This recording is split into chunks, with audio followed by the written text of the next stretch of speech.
Биздин пайгамбарыбыз саллаллаху алейхи вассалам туулганда шайтандардын чоң иблиске келип, шайтандар кабар берет да, жаңы пайгамбар жибериптир жараткан Алла.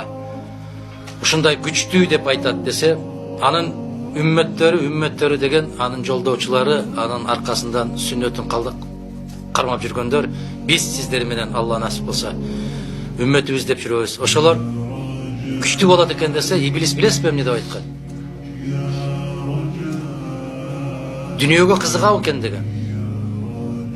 Кызыгат экен десе, анда кыжалат болбогула деген. Дүниөгө кызыккан эле болсо, аны мен өзүмө каратып алам деген экен иблис.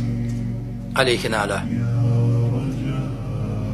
Ошол сыяктуу саясатчы дүниөгө кызыгабы экен?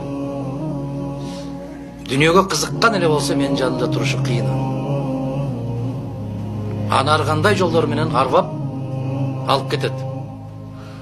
Аны шайлоолорду көрүп атасыңар өзүңөр. Оң жагынан, сол жагына, ар жагынан, бер жагынан жулмалап тартып алып кетип калат.